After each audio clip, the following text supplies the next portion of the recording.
সুপ্রিয় বন্ধুগণ, আসসালামু আলাইকুম।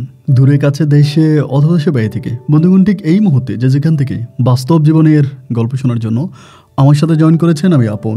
আর যে আপন জীবনের গল্পের 1120তম পর্বে আপনাকে বরাবরের মতো স্বাগতম জানাচ্ছি। বন্ধুরা, আজ আমি আপনাকে শোনাবো বন্দনগরী চট্টগ্রামের ভাই ইরফানের জীবনের হৃদয় কাঁপানো এক তাজ্জব বাস্তব জীবন কাহিনী। বন্ধুগণ, আজকের গল্পের টাইটেল 9 মাস ধরে একই ঘরে সৎ বোনের সঙ্গে করে যাচ্ছে সংসার।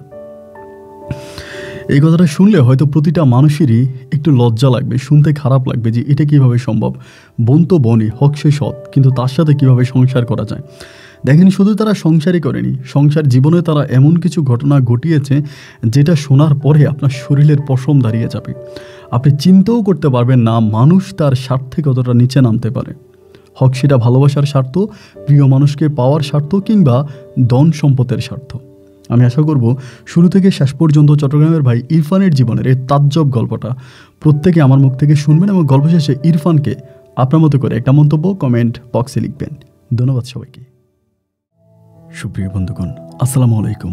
আমার নাম মোহাম্মদ ইরফান হোসেন, আমার বাড়ি বন্দনগরী চট্টগ্রাম।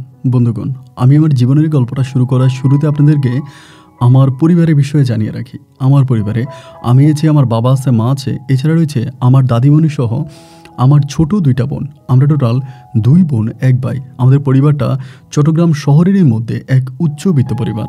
আমার বাবা পেশায় একজন সরকারি চাকরিজীবী। আমি খুব ছোটোবেলা থেকে দেখে আসছি আমার বাবা সরকারি দফতরে খুব বড় এক পর্যায়ে চাকরি করে, এবং চাকরি করে আমাদের পরিবারটাকে আমার বাবা খুব ভালোভাবে চালিয়ে আসতেছিল।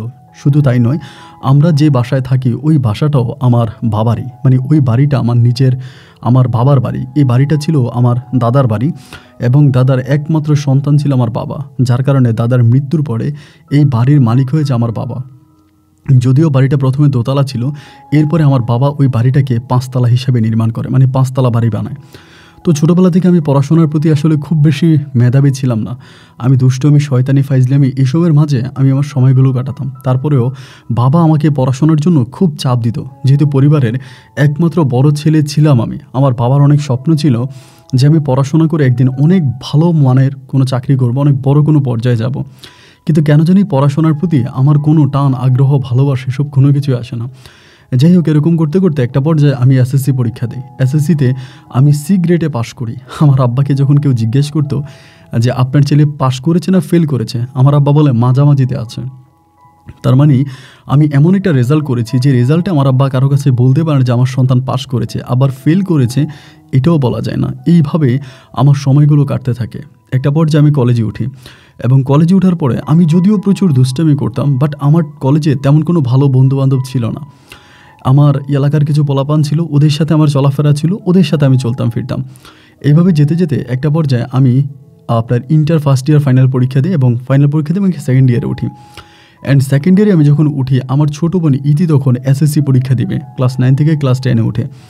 তো দেওয়ার পরে একদিন হলো কি, আমি কলেজ থেকে আসতেছিলাম, আমার আব্বা আমাকে তখনই মোটরসাইকেল কিনে দেয়। আমি যখন কলেজে পড়তাম, তো মোটরসাইকেল দিয়ে আসার সময় আমি হঠাৎ করে দেখলাম যে আমার ছোটো বোন, আমাদের বাসায় একজন ভাড়াটিয়া আছে, উনার নাম হচ্ছে সাইম, মানে ওর বাবা হচ্ছে ব্যবসা করে, ওর বাবা ব্যবসা করে, ছেলেটার নাম হচ্ছে সাইম, ও রাজনীতি করে, মানে আমাদের এলাকাতে একটু লাফাঙ্গা টাইপের ছেলে, রাজনীতি করে এবং নেশা টেশা করে। যদিও ওদেরকে আমরা আসলে ভাড়া দিতে চাই নাই, আমার আব্বা বরাবরের মতো ভাড়া দেওয়ার বিপক্ষে ছিল, কিন্তু ওই সাইম আমাদের এলাকার কিছু গণ্যমান্য লোকজনদেরকে ধরে, মানে যারা রাজনীতি করে, এবং ওই রাজনীতি ব্যক্তিবর্গ আমার আব্বাকে ফোন করে বলে ওদেরকে বাসা ভাড়া দেওয়ার জন্য। দেন আমার আব্বা বাধ্য হয়ে বাসাটা ভাড়া দেয়। কিন্তু বাসা ভাড়া দেওয়া আমার আব্বার কোনো চিন্তাভাবনা ছিল না যে আব্বা বাসা ভাড়া দেবে না ওদেরকে, যেহেতু সাইম এরকম কাজ করে। তো এরপরও বাসা ভাড়া দেওয়ার পরে আমাদের পরিবারের মানুষদেরকে বলে দেওয়া হয়েছে যাতে ওদের সাথে কোনো যোগাযোগ না রাখি, বা ওরা জাস্ট ভাড়াটিয়া হিসেবে থাকবে অতটুকুই, ওদের সাথে আমাদের কোনো রকমের কমিউনিকেশন যাতে না থাকে। তো ওই দিন কলেজ থেকে ফেরার পথে আমি দেখলাম যে আমার ছোটো বোন ইতি এই সাইমের সাথে দাঁড়ায় দাঁড়ায় কথা বলতেছে, এবং তাদের ওই কথাবার্তার ধরনটা খুব ক্লোজ ছিল। আমার বোন স্কুল ড্রেস পরা আছে এবং ইউনিফর্ম পরা অবস্থায় সাইম তখন, মানে আমার বোন দেওয়ালের সাথে মানে এভাবে হেলে আছে, এবং সাইম আমার বোনের উপরে একদম ঠোঁটের সাথে ঠোঁট লাগিয়ে কথা বলতেছে। এইটা আপত্তিকর একটা অবস্থায় ছিল, এটা যে কেউ দেখলেই হচ্ছে একটু মাইন্ড করবে। তো দৃশ্যটা দেখার পরে আমার কাছে প্রথমে মনে হলো যে আমি গিয়ে সাইমকে বাধা দিই বা বলি যে কেন আমার বোনের সাথে এটা করতেছে। আবার মনে হলো যে আমার বোন তো হেসে খেলে ওর সাথে কথা বলতেছে, তার মানে সাইম যেটা করতেছে এটা আমার বোনের ইচ্ছাতেই করতেছে। এই জিনিসটা আমার কাছে মনে হলো। আমি তখন বাড়িতে আসলাম, বাড়িতে আসার পরে মানে প্রচণ্ড রকমের রেগে আছি। আমি কিন্তু কখনোই এই বয়সে আমার ছোট বোনদের গায়ে কখনো হাত তুলি নাই। এই প্রথম আমার বোন যখন স্কুল থেকে ফিরে আসে এই ইউনিফর্ম অবস্থায় আমি আমাদের ঘরের ভিতর ওকে মারতে শুরু করি। আমার মা, কাজের মেয়ে এবং আমার দাদি সবাই এসে আমাকে ধরে, আমার ছোটো বোন এসে আমাকে ধরে। আমি বললাম যে ওকে ছাড়বো না, আমি মারবো, এবং অনেক মারি। মারার পরে আমি তখন রাগ করে বাসা থেকে বেরিয়ে যাই। আমার কথা হচ্ছে আমি আম্মাকে কিছু বলবো না, আব্বা আগে অফিস থেকে আসুক, দেন আমি আব্বাকে বলবো। আব্বু অফিস থেকে আসছে, আসার পরে আমি প্রায় রাত্র 8টা কি 8:30টার দিকে বাসায় আসছি। আমি আবার ওখানে খেলতাম আমাদের মাঠে।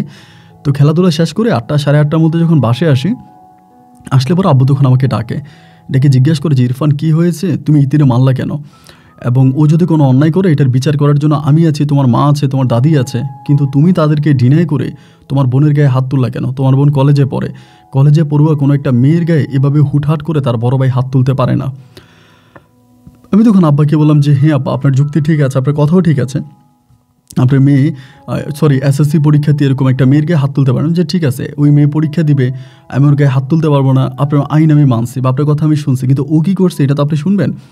আমার আব্বা বলে কী করছে? পরে আমি এই কথাগুলো বললাম আব্বাকে, এবং বলা মাত্রই আমার আব্বা তেলে বেগুনে রেগে উঠছে। আমার আব্বা তখন প্রচণ্ড রেগে আমাকে বলতেছে এই মেয়েকে শুধু মারা নয়, মেরে তাকে হসপিটালে ভর্তি করে দেওয়া উচিত। এই মেয়ে কীভাবে পারলো এরকম জঘন্য নোংরা কাজ করতে? মানে আব্বা খুবভাবে রেগে গেছে। আমি আব্বাকে বললাম যে আব্বা দেখেন এইভাবে ওই কাজগুলো করছে, এখন আমার জায়গায় যদি আপনি হতেন তাহলে কি করতেন? আব্বা খুবভাবে ওরা বকাঝকা করলো, এবং বকাঝকা করার পরে একটা পর্যায়ে আব্বা ওর পড়াশোনাই বন্ধ করে দিল, যে ওর তোর পরীক্ষা দেওয়া লাগবে না, আমি তোকে পরীক্ষা দিতে দিব না। অ্যান্ড ওকে তখন বাসা থেকে বেরোইতে দেয় না, টোটালি বাসার মধ্যে আটকায় রাখছে, মানে রুমে আটকায় রাখছে। এমন করতে করতে ও মনে হয় কীভাবে জানি আমাদের বাসা থেকে সাইমের সাথে সম্ভবত ফোনে যোগাযোগ করে, মানে আমাদের ওই ভাড়াটিয়ার সাথে ফোনে যোগাযোগ করে, এবং যোগাযোগ করার একটা পর্যায়ে সাইমের কাছে ও সম্ভবত কমপ্লেন করে যে আমার ভাইয়া এইভাবে আমাকে মারছে বা তোমার সাথে দেখছে, এগুলো বলে দিছে। তো কলেজে যাচ্ছি, যাওয়ার সময় সাইম হঠাৎ করে আমার সাথে দেখা। তো সাইমের সাথে সবসময় দু একটা পোলাপাইন থাকতো, মানে ও যেহেতু ওই টাইপের ছেলে ছিল, সাথে ছেলে ফেলে থাকে। অ্যান্ড আমি যখন যাচ্ছিলাম ও আমাকে আমার সামনে দাঁড়ায় খুব সুন্দর করে সালাম দিল, ইরফান ভাই ভালো আছেন? দিয়ে আমি বললাম হ্যাঁ ভালো আছি। আমাকে বলে ভাই কিছু মনে করবেন না, আপনি যেহেতু আমার বড় ভাই, আমি আপনাকে কয়টা কথা বলতে চাই। তাই আমি বললাম যে ভাই ঠিক আছে বলেন, কি বলবেন। তো ও আমাকে বলে যে ভাই পৃথিবীর এমন কোনো শক্তি নেই, ওই ছেলেটা কিন্তু আমার থেকেও বড় আর কি, এই মানে সাইম যার কথা আমি বলতেছি কিন্তু আমার থেকে অনেক সিনিয়র, বাট আমাকে আপনি করে বলে। তো আমাকে বলে যে পৃথিবীর এমন কোনো শক্তি নেই যে আমার কাছ থেকে ইতিকে কেড়ে নিতে পারে। এটা আপনি কেন, যদি মানে খুদ বাংলাদেশের প্রধানমন্ত্রী চেষ্টা করেও পারবে না, কারণ আমি ইতিকে ভালোবাসি, আমি আজরাইলের বুক থেকে ইতিকে কেড়ে নিয়ে আসবো, এরকম করে বলতেছে। এবং কথাগুলো তার খুবই একদম রাগান্বিত একটা ভাব আমার উপরে, মানে আমি কথা বললে সে আমাকে মানে মারবে, ঠিক এরকম একটা অবস্থা। আমি তখন বললাম ভাই আপনার কথা ঠিক আছে, কিন্তু আমরা তো একটা সম্মানিত ফ্যামিলির মানুষ, এবং আপনি তো আমাদের এলাকাতে আমাদের বাসাতে অনেকদিন ধরে ভাড়া থাকেন, আপনি তো জানেন যে আমরা কেমন মানুষ। আমার আব্বা একজন মানে সম্মানিত ব্যক্তি, এবং আমাদের এলাকার যে মসজিদ আছে ওই মসজিদের সভাপতি আমার আব্বা।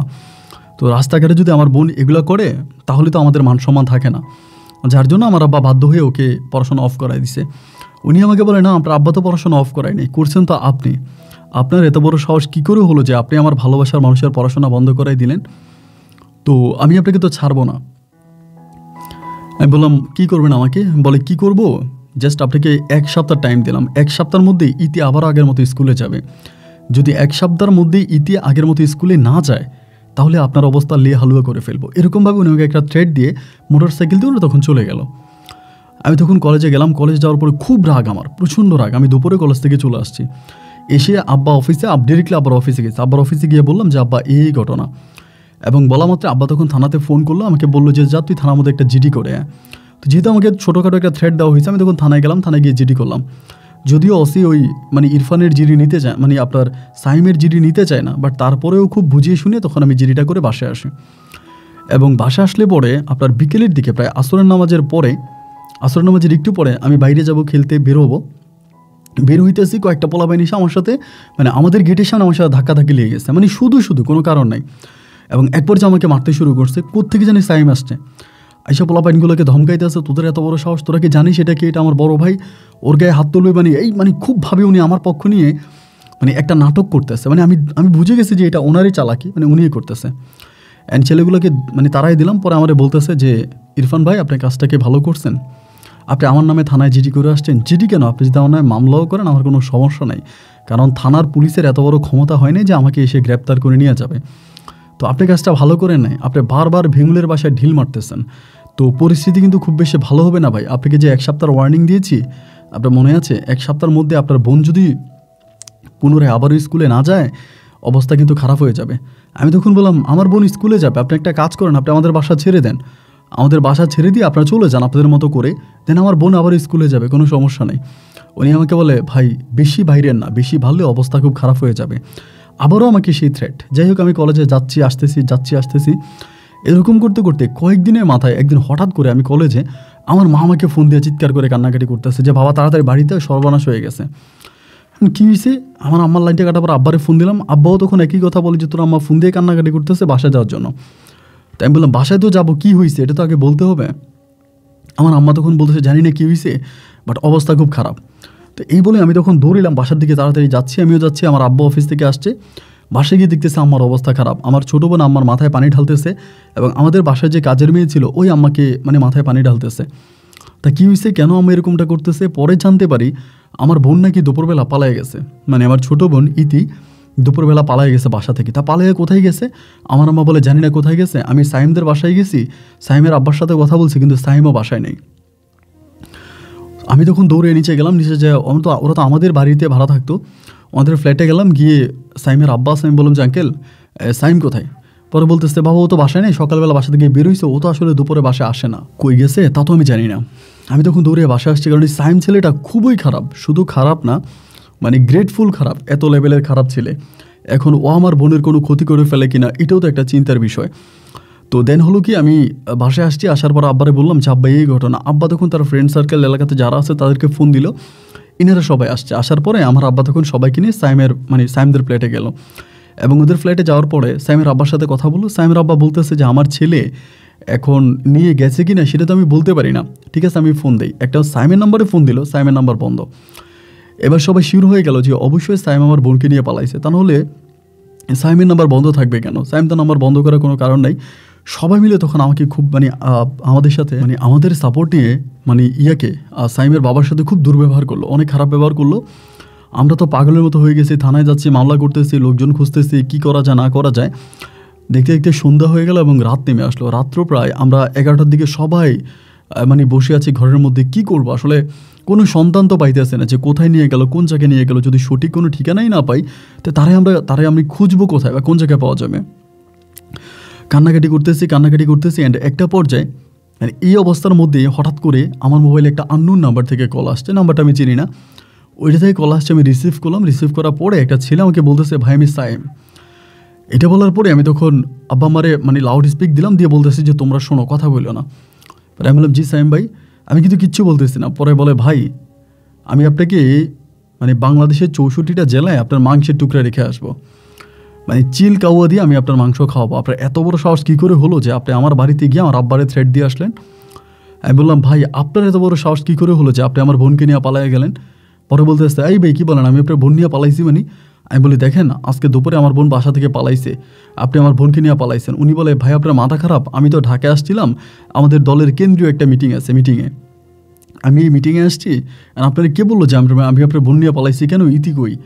আমি বললাম, ভাই আপনি আমার সাথে নাটক করেন না, আপনার অনেক নাটক আমি দেখে আসছি, তো আমার সাথে নাটক করেন না, আমার বোনেরে কই রাখছেন ভালোই ভালো বের করে দেন। যদি বের করে না দেন, মনে রাখেন আপনি যে বাড়িতে থাকেন ওই বাড়ির আপনি একজন ভাড়াটিয়া, আর আমরা ওই বাড়ির জমিদার, সুতরাং আমাদের সাথে লাগতে আইসেন না।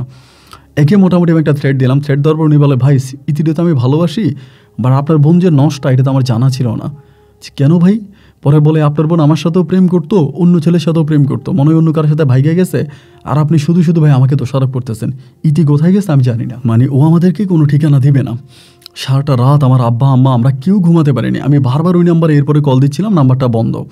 দিনে 10টা বাজে ওই নাম্বার আবারও কল ঢুকছে। আমরা এই নাম্বারটা পুলিশের হাতে দিয়েছি, এবং পুলিশ নাম্বারটা ভেরিফাই করে দেখলো যে নাম্বারটা হচ্ছে ঢাকাতে চলতেছে, এবং নাম্বারটা সাইমের নাম্বার। পরে দুপুরে ফোন দিছি, আমি সাইমের আব্বাকে দিয়ে ফোন করাইছি। উনি ফোন করে বলতেছে, সাইম যদি তুমি ইতিকে নিয়ে থাকো তাহলে খবরদার ইতিরে বাসায় এনে দিয়ে যাও, কারণ ইতির আব্বা আম্মু খুব কান্নাকাটি করতেছে, এটা ভালো না, এবং ইতি যদি তোমাকে ভালোবাসে তাহলে আমি নিজে দায়িত্ব নিয়ে ইতির সাথে তোমাকে বিয়ে পড়াই দিব। সাইম ঠিক গতকালকে রাতের মতো একইভাবে কথা বলতেছে ওর বাবার সাথে, যে আব্বা আপনি জানেন না এদের ফ্যামিলিটা খুব খারাপ একটা ফ্যামিলি, এই মেয়েটা ভালো না, এই মেয়েটা যদি ভালো হতো তাহলে তো এই মেয়েটা অন্য ছেলের সাথে বাইকে যায় না, এই মেয়েটা কারোর সাথে পালাই গেছে, এখন শুধু শুধু আমাকে দোষারোপ করা হইতেছে। আমি আসলে সত্যিকার অর্থে এই বিষয়ে কোনো কিছুই জানি না, আমাকে শুধু শুধু দোষ দিয়েন না। এই কথা বলার পরে উনি তখন লাইনটা কেটে দিল, মানে ওর আব্বা লাইনটা কেটে দিল। এর পরের দিন আমার বোনের কোনো সন্ধান পাই না। তার পরের দিন রাত গেল, এর পরের দিন দুপুরবেলা সাইম তখন বাসা আসছে। সাইম বাসা আসছে, দারোয়ান আমার আব্বারে ফোন দিয়া বললো আমার আব্বা অফিসে যাচ্ছে না, আমিও কলেজে যাচ্ছি না। মানে আমরা পুরো পরিবারটা যেমন কেমন একটা জিম্মি অবস্থার মধ্যে পড়ে গেছি। পরে দারোয়ানে ফোন দিয়ে আমার আব্বারে বলতেছে যে স্যার সাইম আসছে বাসায়। এবং সাইম আসছে এটা শোনার পর আমার আম্মা তখন দৌড় দিছে, এবং দৌড় দিয়ে সাইমদের ফ্ল্যাটে গিয়ে আমার আব্বা আম্মা দুজনেই সাইমের কাছে কান্নাকাটি শুরু করছে। ইভেন আমার আম্মা সাইমের পা ধরে চিৎকার করে কান্না করতেছে যে বাবা তুমি আমার মেয়েকে ফিরিয়ে দাও, আমি তোমার কাছে ভিক্ষা চাই, আমার ঘর বাড়ি যা আছে আমি সব তোমাকে দিয়ে দিব, আমার মেয়েকে তুমি ফিরিয়ে দাও, আমার মেয়েকে আমি চাই। মানে আম্মার কান্নাকাটি দেখে আমি খুব অসহায় হয়ে গেলাম। মানে ওই জীবনে প্রথম মনে হয়েছে আমি চিৎকার করে কেঁদেছিলাম আমার আব্বা আম্মার কান্নাকাটি দেখে। সাইম একই কথা যে আন্টি আমি তো জানি না ও কোথায় গেছে, আমার সাথে তো যায় না আন্টি, আপনারা শুধু শুধু আমাকে দোষারোপ করতেছেন, এবং ও তো যায় না, কোথায় গেছে আমি জানি না, আমাদের সাথে যায়নি। তো দেখা যায় প্রশাসনিক লেভেলেও কিন্তু আমরা অতটা হেল্প পাইতাম না। প্রশাসনের কাছে গেলে পরে প্রশাসন জানতো যে মানে সাইম চট্টগ্রামের খুব নাম করে একজন রাজনীতি ব্যক্তির সাথে চলাফেরা করতো। এই জন্য দেখা যায় যে ওর নামে থানায় কোনো মামলা নিতে চায় না, এবং উপরে মহলে যদি আমরা কোথাও কমপ্লেন করি ওর বিষয়ে কেউ কোনো কথাই বলতে চায় না। মানে আমরা ওর কোনো বিচার করতে পারি না, ওর বিরুদ্ধে কোনো কথা বলতে পারি না, কেউ আমাদেরকে কোনো সাপোর্টই করে না। আমার আব্বা তখন কান্নাকাটি করতেছে যে এই মুহূর্তে আসলে কি করা যায়, আমরা কার কাছে যাব, বিচার বা কাকে দিব, আমাদের মানে কে আমাদের পক্ষে আসবে, আমাদেরকে সাপোর্ট কে দিবে, কেউ দিচ্ছে না। দেখতে দেখতে প্রায় 10টা দিনের মতো কেটে যায়, আমরা আইনি কোনো শাসনও পাই নাই, মানে আইনি কোনো সাহায্যও পাই নাই, এবং একইভাবে ইরফানকে মানে সাইমকে আমরা কোনোভাবে ধরতেও পারি নাই যে সাইম যে কাজটা করছে এরকম কোনো সাক্ষী বা প্রমাণ, বিন্দুমাত্র কোনো প্রমাণও রাখে না। আমার বোন ঘর থেকে মোবাইলটাও নিয়ে যায়নি, যে মোবাইলটা নিলে পরেও তো মোবাইল দিয়ে লোকেশন ট্র্যাক করা যেত, যে কোথায় আছে ধরতে পারতাম। মানে ইভেন ও বাসা থেকে মোবাইলটা পর্যন্ত বের করে নেয়, তাহলে আপনি বুঝতে পারেন যে কোথায় হাওয়া হয়ে গেছে। কোনো সন্ধান নাই, কোনো ঠিকানা নেই, পাগলা কুকুরের মতো আমরা রাস্তায় ঘুরতেছি যে এই মুহূর্তে কি করা যায়, ওরে কোথায় পেতে পারি, কোথায় গেলে ওর সন্ধান পাওয়া যাবে, কোথায় গেলে কি করা যাবে।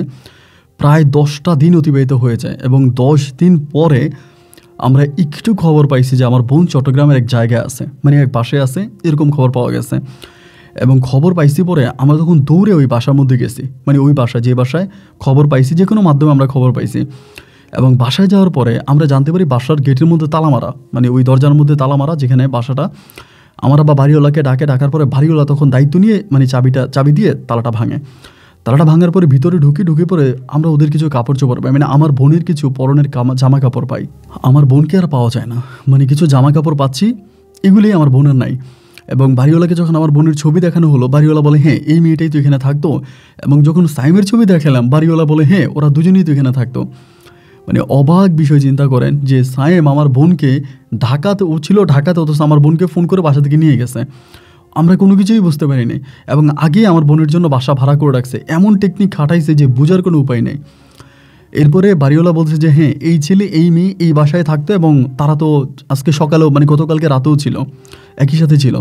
তো এর মাঝে মনে হয় সাইমের কেন খবর চলে গেছে, আমরা রাত পর্যন্ত ওখানে বসে আছি যে এরা আসবে, বাট রাত কেটে গেল, সকাল মানে আপনার সারাটা রাত কেটে গেল, সাইম এবং আমার বোন আর বাসায় আসলো না, এই বাসায় আসলো না। পরের দিন আব্বা তখন একদম কান্নাকাটি করে খুব দুর্বল হয়ে গেছে, ভাই আমাদের শরীর আর দিচ্ছে না, মানে আমরা আর পারতেছি না আর কি, মানে অনেক বেশি দুর্বল হয়ে গেছি। আব্বু তখন বাসায় গিয়ে কান্নাকাটি করতেছে, মানে প্রচণ্ড রকমের কান্নাকাটি করতেছে যে ওরে পাওয়ার আর কোনো সুযোগ নাই, আর কোনো চান্স নাই, মানে আমরা আর কার কাছে যাব, আর কাকে বলবো, কার কাছে গিয়ে আমার বোনকে ভিক্ষা চাইবো।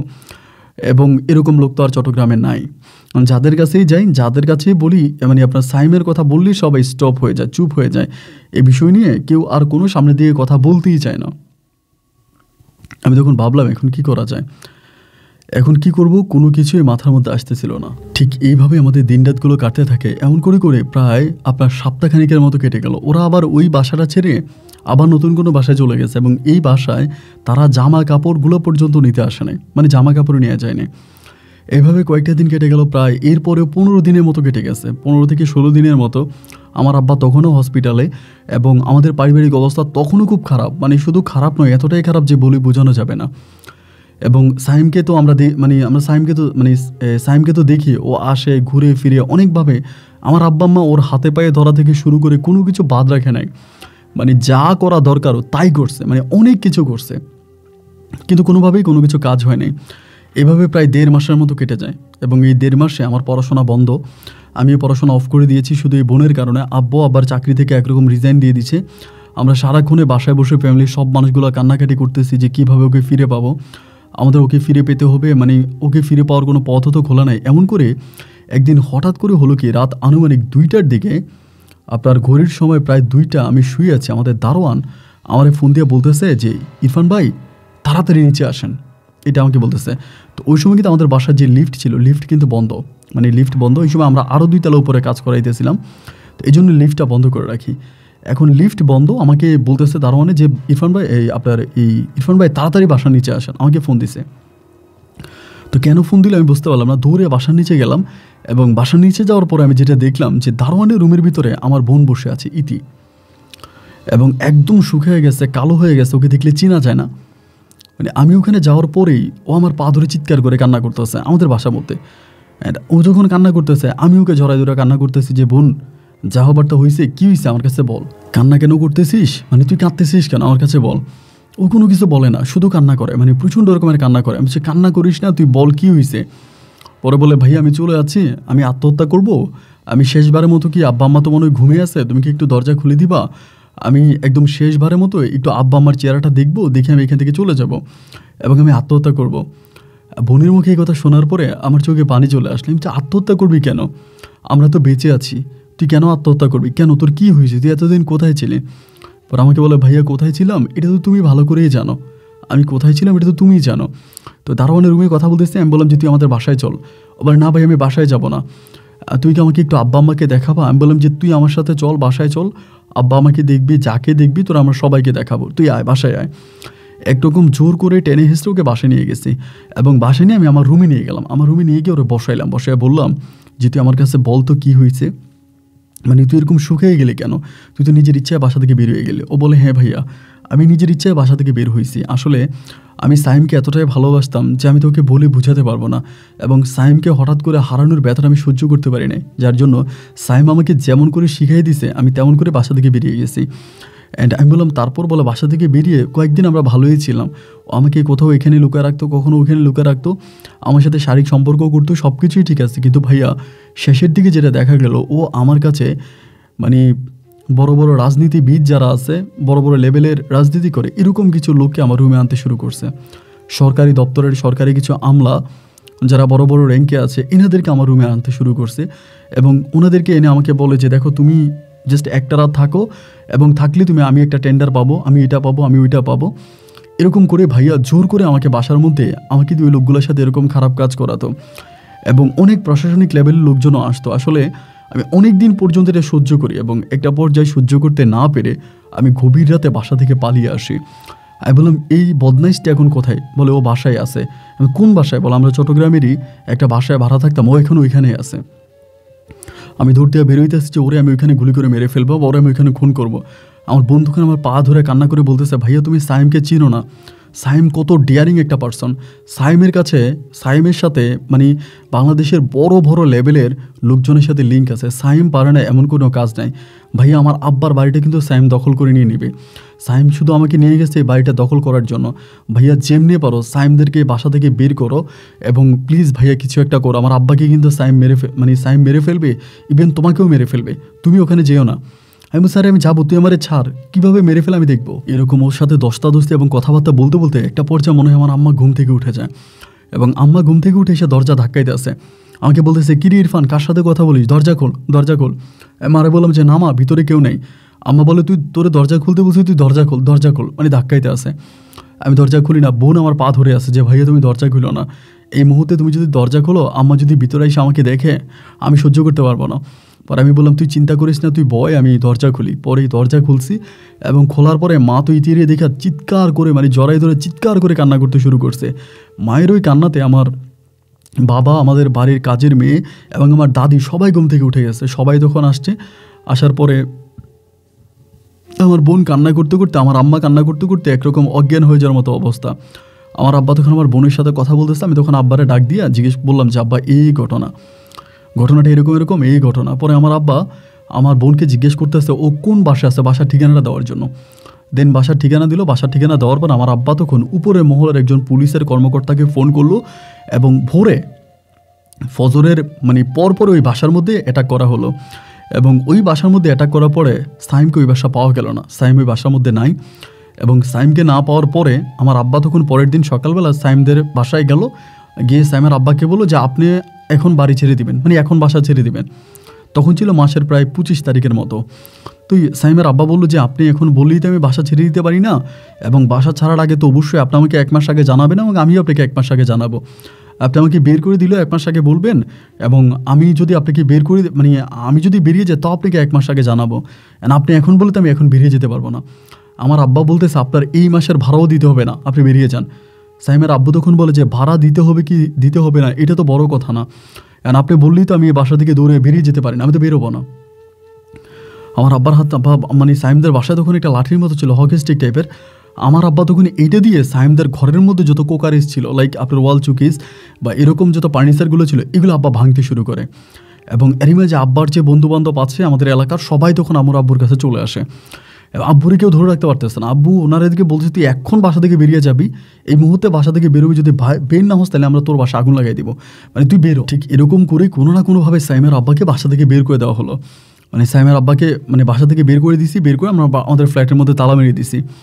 ফ্ল্যাটের মধ্যে তালা মেরে দিলাম এবং তখন আমরা আমাদের কিছু আত্মীয় স্বজন আছে ওনাদেরকে আমাদের বাসায় রাখতেছি যে আমাদের গার্ড দিবে। আব্বা বাসা থেকে বেরোয় না, আমরাও বেরোই না। এবং তখন ভাই সিসি ক্যামেরার মধ্যে যেটা দেখতাম, মানে প্রতি রাতের বেলায় হকি স্টিক হাতে, রান্দাও হাতে, মানে বিভিন্ন ছেলেরা আমাদের বাড়ির সামনে ঘোরাফেরা করতো। মানে এমন একটা অবস্থা যে আমরা বাসা থেকে বেরোতে পারতেছি না। মানে আমাদের বাসার যে মানে আছে আপনার কি বলে দারোয়ান আছে, দারোয়ান গিয়ে বাজার করে আনে, মানে দারোয়ানরা পর্যন্ত মারে যে বাজার কার জন্য নিতেছিস, ইরফানদের জন্য, মানে ইরফানদের জন্য বাজার নিতে দিব না, এরকমভাবে আমার দারোয়ানের গায়ে হাত তোলে। আমাদের বাসার কাজের মেয়েটা পর্যন্ত বাসা থেকে বেরোতে পারতো না। আমরা আমাদের অন্য ভাড়াটিয়া যারা ছিল আমাদের বিল্ডিংয়ে থাকতো ওনাদেরকে বলতাম যে আমাদের বাজার লাগবে, ইনারা আমাদেরকে বাজার করে এনে দিত। মানে আমাদের কতটুকু খারাপ অবস্থা ছিল চিন্তা করেন। এভাবে সময়গুলো কাটতেছে। আর ইরফান আমাকে প্রতিনিয়ত ফোন দিতে আসে, তুই থানায় যা, মামলা উঠা। তো আমি কিন্তু এরপরে আব্বা কিন্তু আমার বোনকে নিয়ে গিয়ে ইরফানের নামে মামলা করে দিছে। এই পুরো ঘটনাটাগুলো বলে ইরফানের নামে মামলা করছে। তো এখন আমার ইরফান আমাকে বারবার ফোন দিতে আসে। এই ঘটনার পরে কিন্তু ইরফানের যে একটা পদ ছিল আমাদের চট্টগ্রামে, অনেক বড় পদের একজন রাজনীতিবিদ ছিল, তো ওই পদটা কিন্তু ওর চলে গেছে।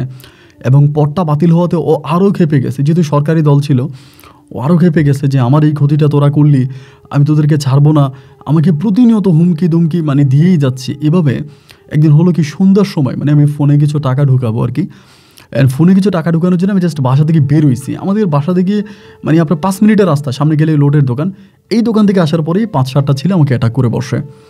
এবং অ্যাটাক করার পরে তাদের হাতে যে দেশীয় অস্ত্র ছিল ওগুলোতে আমাকে মারার মানে মেরে ফেলতে চায়। আল্লাহর হুকুম আমি আরও 2-1টা বাড়ির পিছন দিয়ে দৌড়ে কোনো রকমে জান নিয়ে পালায় বাসায় আসি।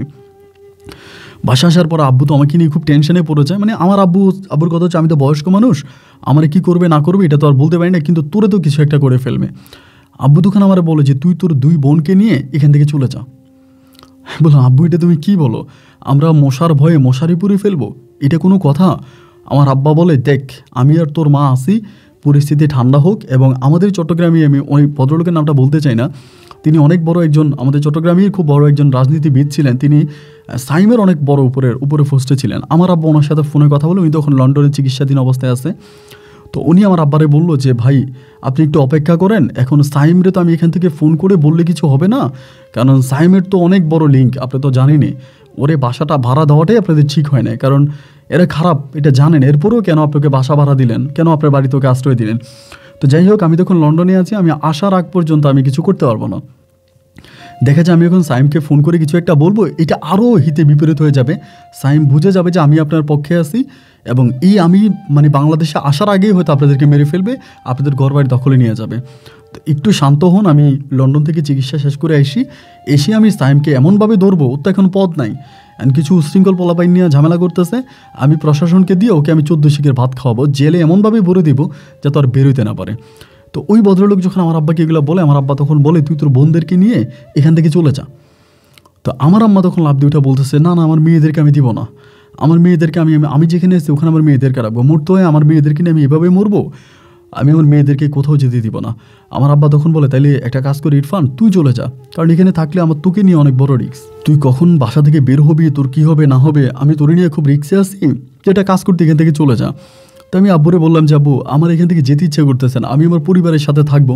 তাও আব্বু একদিন আমাকে জোর করে মানে মানে কীভাবে বলবো ভাই, পুলিশ প্রটোকল দিয়ে মানে থানা থেকে পুলিশ আনছে, পুলিশে ফোন করে পুলিশদের গাড়ি করে আমি আমাদের বাসা থেকে আপনার চট্টগ্রামে জিএসটি মোড়ে আসি, মানে পুলিশের গাড়ি দিয়ে আসি। মানে কী অবস্থা আপনি চিন্তা করতে পারেন। জিএসটি মোড়ে আমার আব্বা আমাকে নিয়ে আসে এবং এনে ওখান থেকে আমার আব্বা আমাকে বাসের টিকিট কিনে আমাকে কক্সবাজার পাঠিয়ে দেয় এবং কক্সবাজার পাঠায়, সেখানে আমাকে একটা নাম্বার দিয়ে দেয়। আমার আব্বা বলে ওনাদের বাসায় গিয়ে থাকবে।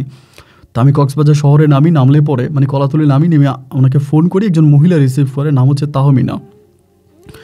পরে আমি বললাম যে আন্টি আসসালামু আলাইকুম, আমার আব্বু আপনাকে আপনার নাম্বারটা দিয়েছিল, আপনার নাম কি তাহমিনা? বলে হ্যাঁ। তো বলে হ্যাঁ তোমার আব্বু আমাকে বলছে তুমি কোথায়, এই মুহূর্তে কোথায় আছো? আমি বললাম আমি কলাতুলি আছি। বলে আমি আসতেছি, ওখানে থাকো। পরে উনি কিছুক্ষণ পরে আসলো, এসে একটা অটো নিয়ে আসছে, এসে আমাকে বলে চলো। তো আমি ব্যাগ টেক নিয়ে আন্টির সাথে রওনা দিচ্ছি। তো ওনার সাথে যেতে যেতে যেটা বুঝলাম যে উনি আমাদের পারিবারিক সম্বন্ধে সব কিছুই জানে, মানে আমার আব্বার কী হয়েছে না হয়েছে বা আমরা যে এই ঘটনাগুলো ঘটছে উনি সব কিছু আমাকে বলতেছে তোমার আব্বাকে বারবার বলছি চিটংয়ে থাকার দরকার নাই, তোমাদের ওই এলাকাটাই খুব ডেঞ্জারাস একটা এলাকা, ওই এলাকাতেই খারাপ ছেলেদের বসবাস। অ্যান্ড বাসায় গেলাম এবং বাসায় যাওয়ার পরে আন্টি আমাকে রুমে নিয়ে গেল, আমাকে একটা খুব সুন্দর রুম দিল যেটা থেকে বিচ দেখা যায়, মানে কক্সবাজারটা মানে বিচটা দেখা যায় এরকম একটা রুম দিল। অ্যান্ড আলহামদুলিল্লাহ রুমটা দেখে আমার খুব ভালো লাগলো, যদিও পরিবারের জন্য খুব টেনশন হচ্ছে, আব্বুর জন্য আম্মুর জন্য বোনদের জন্য খুব খারাপ লাগতেছে, কিন্তু তারপরে এই রুমটা পাওয়ার পরে একটু শান্তি পেলাম। এবং সকালবেলা আমি গিয়েই মানে গোসল টোসল করে খাওয়া দাওয়া করে ঘুমাই পড়ছি। অ্যান্ড আমি প্রায় আপনার হঠাৎ করে একটা মেয়ে মানে আপনার গিটার বাজাচ্ছে, মানে গিটারের শব্দে আমার ঘুমটা ভাঙছে, মানে মনে হলো কেউ একজন আমার রুমের সামনে বসে গিটার বাজাচ্ছে এবং গান গাইতে আছে, এরকম একটা অবস্থা। আমি তো মানে সারা রাত জার্নি করছি, যার জন্য আমি এসে ঘুমাই পড়ছি। অ্যান্ড মানে তখন দুপুরের কাছাকাছি, পরে আমি দরজা খুললাম, ভাই দরজা খোলার পরে দেখলাম যে পরীর মতো একটা সুন্দর মেয়ে আমার মানে রুমের সামনে একটা আপনার 3/4 প্যান্ট এবং একটা লাল টি শার্ট পরা, হাতের মধ্যে অনেকগুলো ব্যাসলাইট এবং চুলগুলো ছোট ছোট, চোখে একটা চশমা, পরীর মতো একদম সুন্দরী একটা মেয়ে, একদম লম্বা কিন্তু হ্যাংলা, কিছুটা একদম নায়িকাদের মতো ওর ফিটনেস, বসে বসে গিটার বাজাচ্ছে। আমাকে দেখে একটু অবাক হয়ে গেল, অবাকভাবে তাকিয়ে আছে। এবং ওর পিছনে আপনার একটা ফ্যান চলতেছিল, যেটা আপনার টেবিল ফ্যান বলে, ওই ফ্যানের বাতাসে না ওই চুলগুলো নড়তেছে, মানে মুখের মধ্যে পড়তেছে। এত কষ্টের মাঝেও হঠাৎ করে এই মেয়েটাকে দেখার পরে আমার কাছে মনে হলো আমি যেন স্বর্গীয় সুখ পেলাম, মানে এত সুন্দর চেহারা। আমি একটু স্তব্ধভাবে তার দিকে তাকিয়ে আছি। পরে আমাকে বলতেছে আসসালামু আলাইকুম ভাইয়া, ভালো আছেন? আমি বললাম হ্যাঁ ভালো আছি। কী নাম আপনার? বলে আমার নাম তাবিবা। আমি বললাম গুড। তাবিবা আপনাকে তো ঠিক চিনলাম না এই বাসায়। বলে আমাদেরই এটা বাসা। আমি বললাম আপনার বাসা, তার মানে কি তাহমিনা আপনার মা? বলে হ্যাঁ উনি আমার আম্মু। তা আপনার শরীর ভালো? আমি বললাম হ্যাঁ আলহামদুলিল্লাহ ভালো আছি।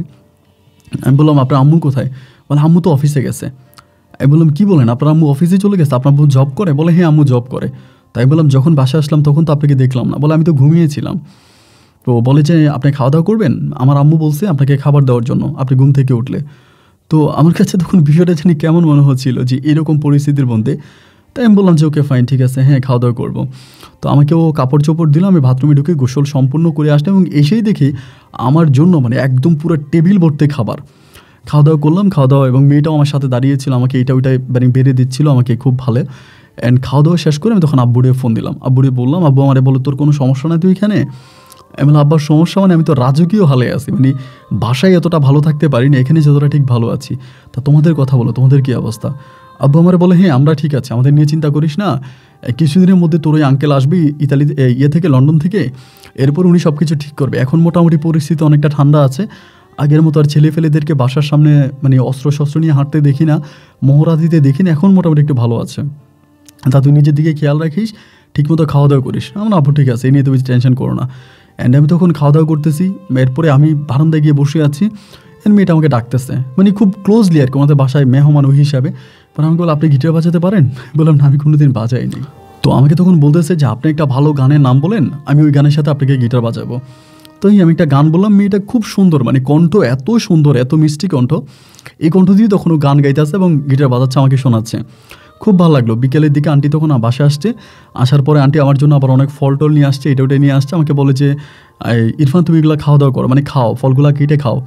তো আমি বললাম যে আন্টি আসলে বুঝতে পারিনি যে আপনাদের বাসা আসলে এতটা ভালো লাগবে। একে তো কক্সবাজার, অ্যান্ড কক্সবাজার গেলে এমনিতে তো ধরেন মানে খারাপ মনটাও ভালো হয়ে যায় সমুদ্রের দিকে তাকালে, তার মাঝে আপনি আছেন বা আপনার মেয়ে আছে, ডেফিনেটলি যে আপনারা যে আমাদের রিলেটিভ বা আপনি যে আমার আব্বার ফ্রেন্ড, এটা আমি আগে জানতাম না। আমি আমার লাইফে অনেকবার কক্সবাজার আসছি, কিন্তু কোনোদিনও আব্বা আপনার ঠিকানা আমাকে দেয়নি। অ্যান্ড কেন দেয়নি ওটা আমি জানি না, কিন্তু সত্যিকার অর্থে বিশ্বাস করেন আপনাকে দেখে আমার খুব ভালো লেগেছে।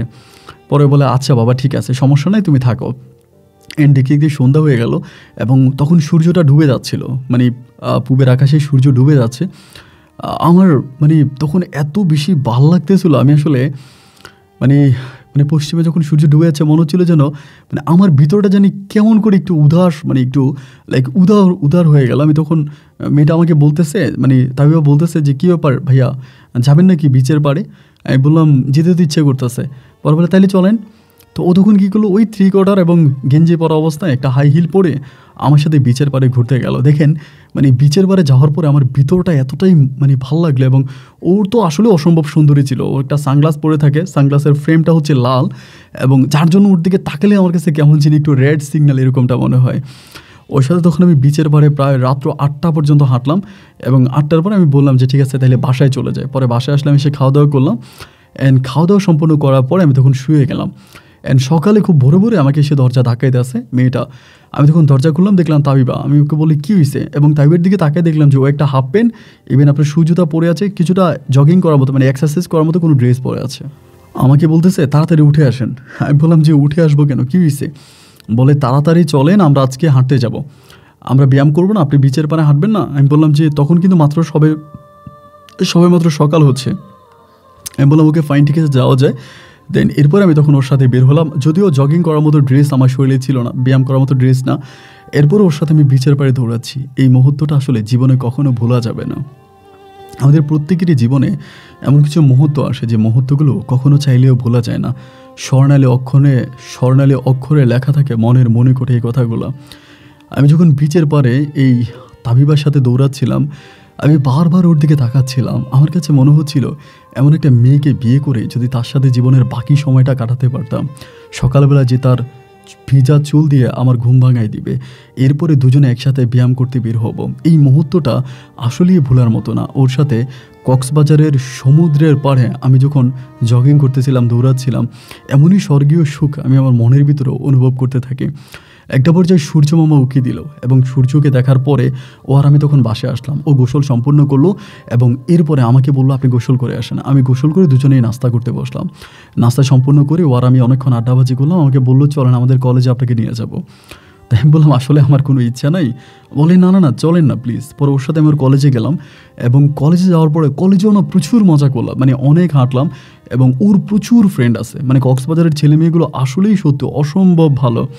আমাকে খুব কম সময়ের ভিতরে ওদের আপন করে নিয়েছে কলেজের ক্যাম্পাসে বসিয়ে, যে যার মতো করে আমাকে কেউ ঝালমুড়ি, কেউ ফুচকা, কেউ এইটা ওইটা এনে দিচ্ছে, ভাই আপনি খান।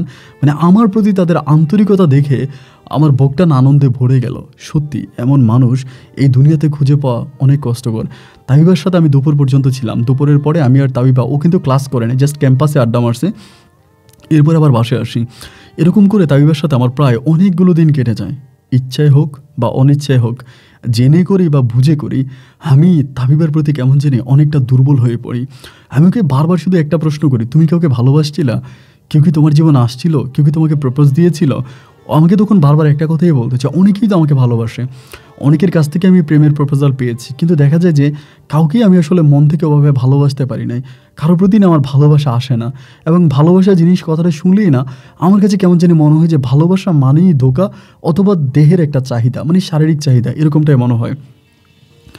আমি তখন বললাম যে তোমার ধারণা ভুল, ভালোবাসা মানেই কিন্তু দেহের চাহিদা না, ভালোবাসা মানে মনেরও চাহিদা। তো এরকম করে ওর সাথে তখন আমি অনেক দূর পর্যন্ত, মানে অনেক দিন পর্যন্ত ঘুরে ফিরে কক্সবাজারের এখানে সেখানে, এবং থাকতে থাকতে প্রায় 1.5 মাসের মতো ওর সাথে আমি কক্সবাজার থাকি। এবং 1.5 মাসের মধ্যে আমার ওই আঙ্কেল তখন বিদেশ থেকে আসে। এবং বিদেশ থেকে আসার পরে আঙ্কেল ডিরেক্টলি হচ্ছে সাইমকে একদম উপরে, মানে কেন্দ্রীয় লেভেলের লোকদেরকে ফোন করে সাইমের পত্র নিয়ে আগেই পথ চলে যায়। এরপরে সাইমকে জেলে ঢুকাই দেয়। শুধু জেলেই ঢুকায় না, এতগুলো মামলা সাইমের নামে দাঁড় করানো হয়েছে, এই সাইম কখনোই আর জেল থেকে বের হতে পারবে বলে মনে হয় না। তো 1.5 মাস কেটে গেল, এবং 1.5 মাস পরে আব্বু তখন আমাকে বলতেছে তুই চলে আয়, এখন তো সব কিছু ঠিক আছে। আমি কাকে ছেড়ে আসবো, মানে যাকে আমি ছেড়ে আসতেছি ও শুধু একটা মানুষ নয়, আমার কাছে মনে হয় যে ও আমার দেহের অক্সিজেন, যে না থাকলে আমি নিঃশ্বাস নিতে পারবো না। আব্বু যেদিন আমাকে আসতে বললো তার ঠিক 1 সপ্তাহ পর্যন্ত আমি যাচ্ছি না। আব্বু আমাকে প্রতিদিন বলে, কিরে ইরফান তুই আসিস না কেন, তোকে না আসতে বলছি, তুই চলে আয়। আমি যাচ্ছি না। এরকম করে 1 সপ্তাহের মধ্যে আমার তাহিবার সাথে, যদিও আসলে কেউ কাউকে ভালোবাসি বলি নাই, সত্যি কথা বলতে গেলে ও আমাকে ভালোবাসে, ও আমাকে এটা বলে নাই, বা আমি যে তাকে ভালোবাসি আমি সেটাও বলি নাই, কিন্তু তারপরেও আমাদের দুজনের মাঝে একটা মিষ্টি মধুর প্রেমের সম্পর্ক শুরু হয়। আমরা দুজনকে অসম্ভব রকমের ভালোবাসি কথাটা মুখে বলা না হলেও অন্তর থেকে একজন আরেকজনকে ছাড়া একটা মুহূর্তও বাঁচতে পারবো না। সময়টা ঠিক এভাবেই সামনের দিকে যাচ্ছিল। দিন রাতগুলো কাটতে কাটতে একটা পর্যায়ে বাধ্য হলাম সমুদ্রনগরী কক্সবাজার ছেড়ে আমাকে আমার বাবার কাছে ফিরে আসতে, আমাদের নিজ ঠিকানায় আসতে। এবং আসাটা আমার জন্য এতটাই কষ্টকর ছিল যে আপন ভাই, আমি বাসের সিটে বসে আছি, আমার কাছে মনে হয় যে প্রতিটা রাস্তা আমি কান্না করতে করতে আসছি। মানে আমার পাশের সিটে যিনি বসে আছে ইনি আমাকে বারবার সান্ত্বনা দিচ্ছে। ইনি ভাবছে যে হয়তো আমার ফ্যামিলির কেউ মারা গেছে, মানে কেউ মারা গেলে একটা মানুষ যেমন করে কান্না করে না, এমন করে কান্না করছি। আসার পরে আমি আর থাকতে পারি না, রাতের বেলাকে ফোন দিয়ে কান্না করতেছি যে তাবিবা আমার ভালো লাগে না। মানে বিশ্বাস করবেন, মানে 2 দিন পরে আমি আমার আব্বাকে না বলে পুনরায় আবার চলে গেছি কক্সবাজার। এবং কক্সবাজার গিয়ে আমি ওর সাথে বিচের পারে পুরো রাত কাটিয়ে দিয়েছি, মানে সারা রাত আমরা বিচে বসেছিলাম। এত পরিমাণে ভালোবাসছি। সকালবেলা ওকে বাসায় পাঠাই দিয়া আমি আবারও চলে আসছি আমাদের বাসায়। অ্যান্ড এভাবে আমি 2 দিন পরে যাইতাম, 1 দিন পরেই যাইতাম। অ্যান্ড যাতায়াত করতে করতে বিষয়টা আস্তে আস্তে করে আমার পরিবারের মানুষের কানে চলে আসে। মানে আমার আব্বা কিছুটা বুঝতে পারে যে আমি এরকমভাবে একটা রিলেশনে জড়িয়ে গেছি। অ্যান্ড বুঝতে পারার পরে আমি তখন, মানে তাবিবার মাও কিন্তু বুঝে যায়। অ্যান্ড তাবিবার মা একদিন তাবিবাকে ডিরেক্টলি বলে যে দেখো খবরদার, তুই কিন্তু ইরফানের সাথে খুব কথা বলবি না এবং ইরফানের কাছ থেকে দূরে থাকবে, কখনো ইরফানের সাথে কোনো সম্পর্ক মেক করবি না, কোনো সম্পর্ক তৈরি করবি না, বা ইরফানের কাছ থেকে দূরে থাকবি। এগুলো কিন্তু ওর মাও ওকে সবসময় বুঝাতো। এরপরও আসলে এইভাবেই কেউ কারো কাছ থেকে দূরে থাকতে পারি না। একটা পর্যায়ে যখন গভীর প্রেমের সম্পর্কে জড়িয়ে পড়ি, একদিন আমার বাবা আমাকে জিজ্ঞেস করে যে ইমরান, ইরফান এরকম একটা কথা শুনছি এবং এটা কতটুকু সত্য। আমি বললাম যে হ্যাঁ আব্বা, আপনি যেটা শুনছেন এটা মিথ্যা না। আমার আসলে মানে আপনার তাহমিনা আন্টির মেয়ে তাবিবাকে ভালো লাগে, অ্যান্ড আমি ওকে খুব ভালোবাসি, ও আমাকে ভালোবাসে, অ্যান্ড আপনি অনুমতি দিলে আমি ওকে বিয়ে করবো। মানে আমি ডিরেক্টলি আমার আব্বাকে খুব এরকম ফ্রিলি বলতেছি। আমার আব্বা, মানে আমার বোনের ওই ঘটনাতে এত বেশি রাগান্বিত হয়নি, বাট আমারই কথাটা শোনার পর আব্বা মুহূর্তের মধ্যে তেলায় বেগুনে রেগে উঠছে। উঠে আমাকে বলতেছে কী বললি এটা তুই। মানে আমার আব্বা কিন্তু আমাকে তুই শব্দটা খুব ছোটোবেলায় বলতো, মানে বড় হওয়ার পরে খুব বেশি তুই শব্দটা আমি আমার আব্বার মুখে শুনি নাই। এবং পর্যাপ্ত পরিমাণ রেগে গেলে, প্রচণ্ড রেগে গেলে তুই শব্দটা ব্যবহার করতো, তা না হলে কিন্তু তুই শব্দটা আমার আব্বা খুব বেশি ব্যবহার করে না। ওই দিন আমাকে একদম বলে কী বললি তুই এটা। আমি বললাম যে আব্বা আমি তাইবাকে ভালোবাসি। আমার আব্বা বলে এই কথাটা একবার বলছিস, আমি যেন নেক্সট টাইম তোর মুখে এই কথাটা না শুনি। আমি তখন বললাম যে আব্বা এরকম করে বলতেছো কেন, তাবিবা দেখতেই তো সুন্দর এবং ওর মাও একজন মানে একটা জব করে কক্সবাজারে, ভালো অবস্থার মধ্যে আছে। যদিও ওর বাবা নাই, ওর বাবার কোনো ঠিকানা আমি খুঁজে পাইনি। এবং তাবিবার মুখে শুনেছিলাম ওর বাবা নাকি মারা গেছে, ও ছোটোবেলা ওর বাবা মারা যায়। তো ওদের ফ্যামিলি ব্যাকগ্রাউন্ড কিন্তু ভালোই আছে। তো আমি তখন আব্বাকে বললাম যে মেয়েও দেখতে শুনতে ভালো, ওর ফ্যামিলি ব্যাকগ্রাউন্ডও ভালো, ওর মাও ভালো, তারপরেও তুমি আমাকে ওখানে বিয়ে করাইতে আপত্তি করতেছো কেন। আমার আব্বা বলে যে না, ওর মা আমার খুব ভালো একজন বান্ধবী, আমি চাই না যে ওনার মেয়ের তুই বিয়ে কর। আমার আব্বা এরকম করে মানা করে দিল। এবং একইভাবে তাবিবার সাথে আমার রাতে যখন ফোনে কথা হয়, তাবিবাও আমাকে সেম কথাই বলে।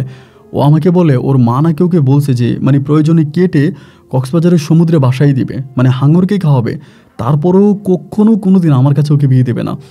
মানে পরিস্থিতি এতটাই কঠিন হয়ে গেল যে দুজনকে ছাড়া এক মুহূর্তও থাকতে পারি না। এবং এরই মাঝে পরিবারের মানুষগুলো প্রচণ্ড রকমের বাধা তৈরি করতে শুরু করলো। আমি চিৎকার করে কান্না করতেছি, কিন্তু আমার কান্নার শব্দ আমার পরিবারের মানুষের কান পর্যন্ত পৌঁছাচ্ছে না। একটা পর্যায়ে আমি পাগল হয়ে গিয়ে আমি তাইবের সাথে দেখা করার জন্য আমি চট্টগ্রাম থেকে ওদের বাসায় ছুটে যাই। ওর তখন কলেজে যাওয়া বন্ধ, ওরে ঘরের মধ্যে আটকে রাখতো। এবং বাসায় গেলে পরে ওর মা তখন আমার সাথে ওই দিন মানে আপনার তাহমিনা আন্টি খুব খারাপ ব্যবহার করে। ওনার বাসা আমি এতগুলো মাস ছিলাম, বা ওনার সাথে আমার এত মধুর সম্পর্ক, কোনো দিন কিন্তু উনি আমার সাথে এরকম দুর্ব্যবহার করে নাই। ওই দিন আমার সাথে এত খারাপ ব্যবহার করে যে তোমাকে আমি ভালো ছেলে মনে করছিলাম, ভাবছিলাম তুমি ভালো ছেলে, বাট তুমি যে এতটা খারাপ এটা আমার জানা ছিল না। এবং ওই দিন আমি দেখলাম যে তাবিবা প্রচণ্ড কান্না করতেছে ওখানে বসে বসে। আমি আন্টির সাথে কথা বলতে পারলাম না, আমি বাসায় চলে আসছি। এসে বাসায় প্রচুর ভাঙচুর করছি, ওইটা ভাঙচুর করছি যে আমি ওরে ভালোবাসি, তোমরা কেন আমার প্রেমের প্রস্তাব মেনে নিচ্ছ না। এর তাবিবাও বাসা থেকে বেরোতে পারতেছে না ওর মার জন্য, যে আমি ওকে নিয়ে পালিয়ে যাব, এরকম কোনো সুযোগও কিন্তু আমি পাই না। একটা পর্যায়ে দেখা গেল কি যে এমন অবস্থা হয়ে গেল যে মানে হঠাৎ করে তাইবার মোবাইল ফোনটা বন্ধ, ওর নাম্বারে কল দিই, নাম্বারটা বন্ধ।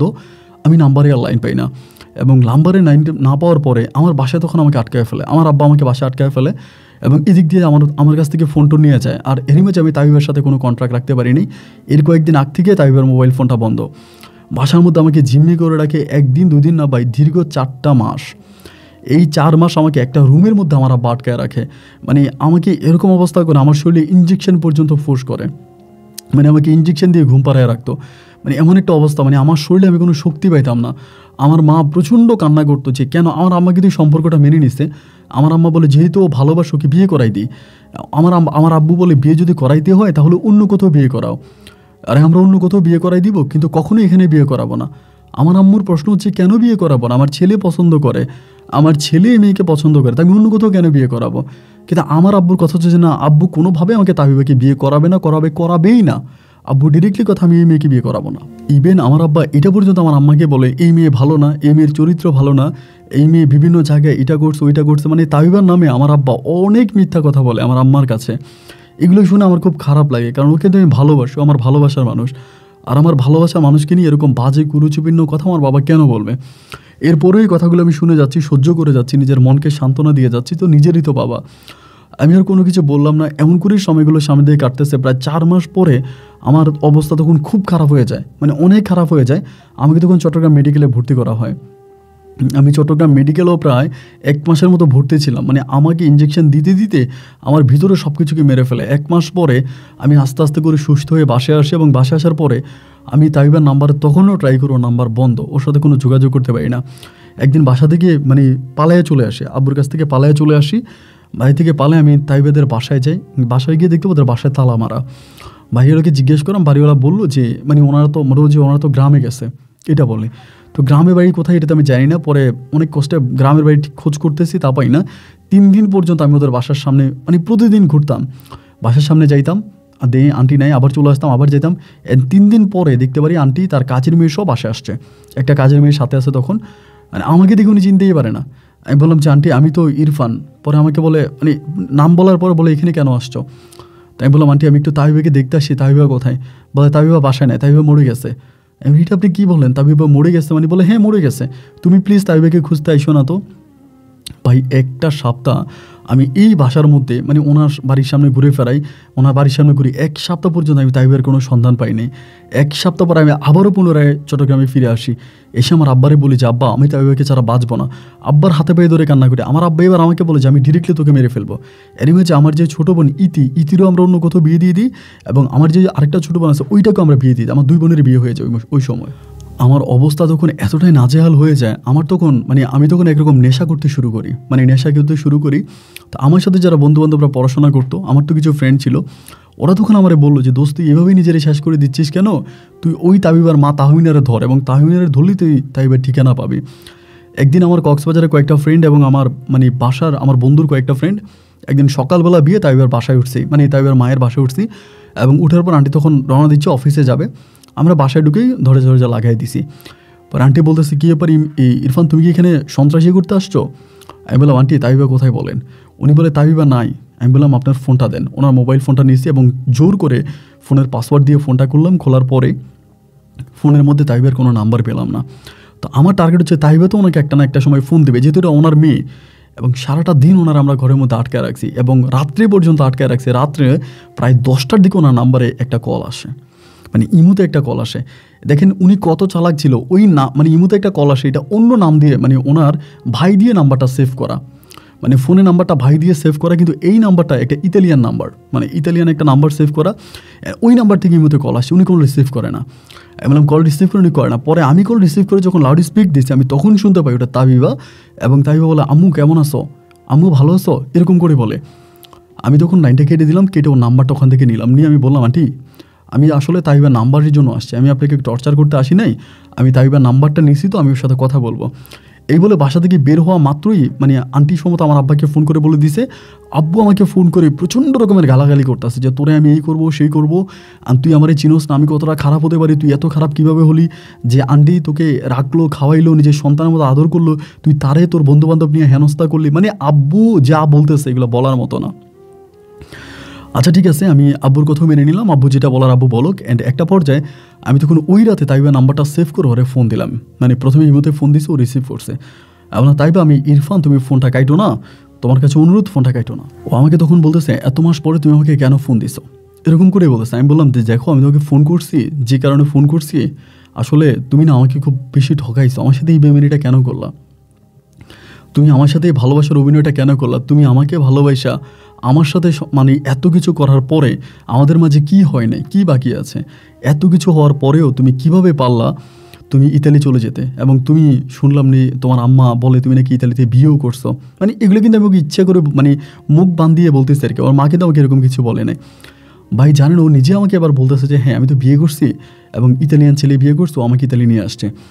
আমি বললাম তাইবা এটা কীভাবে সম্ভব, এইটা কিভাবে সম্ভব? আমি তখন ওরে অকথ্য ভাষায় গালাগালি করতেছে, মানে কক্সবাজারের আপনার বিচের পারে দাঁড়ায় মানে মুখ দিয়ে যা আসতেছে একেবারে নোংরা ভাষায় গালাগালি করতেছে। ও আমার গালাগালিগুলো শুনে আমারে বলে যে তুমি কি আরও গালাগালি করবা না, আমার কয়টা কথা শুনবা, তোমার গালাগালি করা শেষ হলে আমার কয়টা কথা শুনো। আমি বললাম ঠিক আছে শুনবো, তোর মতো মেয়ের মুখে আমি আর কি শুনবো, ঠিক আছে বল, তাও শুনি। ও আমাকে বলে ইরফান তুমি কে, তুমি কি জানো? আমি বললাম আমি জানবো না কেন, আমি তো অবশ্যই জানি, আমি তোর মতো বেয়াদব না, অসৎ না, আমি তোর মতো প্রতারক না, আমি সৎ এবং নিষ্ঠাবান একটা ছেলে, যেখানে তার ভালোবাসা মানুষকে পাওয়ার জন্য দিন রাত যুদ্ধ করে গেছে এবং আজও তাকে পাগলের মতো ভালোবেসে যাচ্ছে। ও আমাকে বলে তুমি কি জানো তোমার পরিচয় কি? আমি বললাম যে না আমি জানি না আমার পরিচয় কি। কেন তুমি আমার পরিচয় দিবা? আমাকে বলে হ্যাঁ, আর যেটা তুমি জানো না এটা আমি তোমাকে বলি, তুমি শোনো, তুমি আমার সৎ ভাই। আমি বললাম মানে এটা তুমি ওকে কী বলতেছো? বলে হ্যাঁ তুমি আমার সৎ ভাই। আমার আম্মাকে তোমার আব্বা বিয়ে করছে বহু বছর আগে, এটা আমি নিজেও জানতাম না। গোপনে গোপনে আমার মা তোমার আব্বুর সাথে থাকতো এবং আঙ্কেল মাঝে মাঝে আমাদের বাসায়ও আসতো, কিন্তু আমি এটা কখনোই সন্দেহ করি নাই এবং আমার মা আমাকে এটা কখনোই বলে নাই। মূলত আমার আব্বা মারা যাওয়ার পরে আমার আম্মা অনেকটা অসহায় হয়ে পড়ে এবং আমার আম্মা একটা সরকারি চাকরি করতো এবং সেখানে আমার আম্মা চাকরি করা অবস্থায় সেই সরকারি যিনি আমার আম্মুর সিনিয়র ছিল ওই লোকটা আমার আম্মুর দিকে খারাপ নজর দেয় এবং আম্মুকে খুবভাবে টর্চার করে এবং আম্মুর সাথে খারাপ সম্পর্ক করার জন্য তৈরি করে, মানে খারাপ সম্পর্ক করে। দেন একটা পর্যায়ে মানে আমার আম্মুর সাথে উনি অশ্লীলতা হানি করার চেষ্টা করে।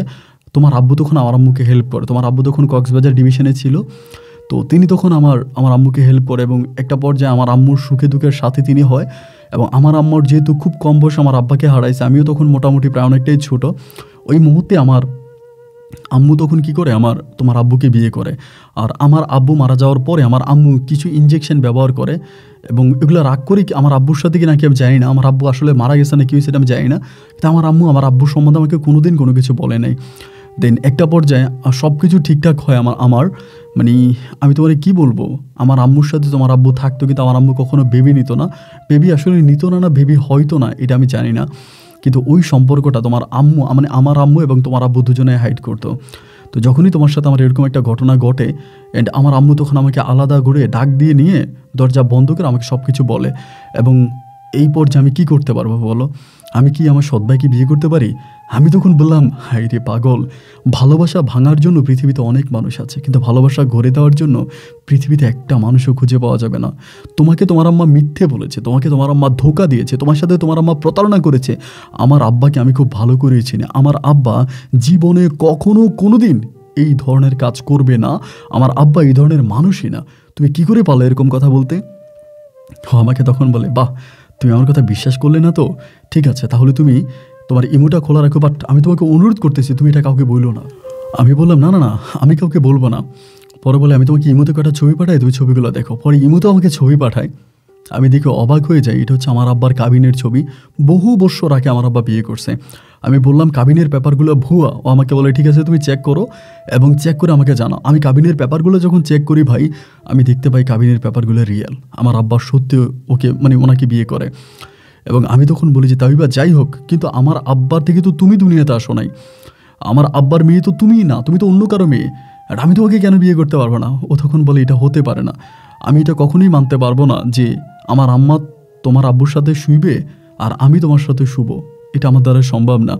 আমি চিৎকার করে বলতেছি তাবিবা আই এম সরি, প্লিজ তুমি চলে আসো। আমি জানি না কোনো ধর্ম কর্ম, আমি জানি না কোনো নিয়ম নীতি, আমি জানি না সৎ বোন আপন বোন, আমি কিচ্ছু জানি না, বাট আমি তোমাকে চাই। কিন্তু সেদিন ও আমার কোনো কথারই জবাব দিল না, ও আসলো না।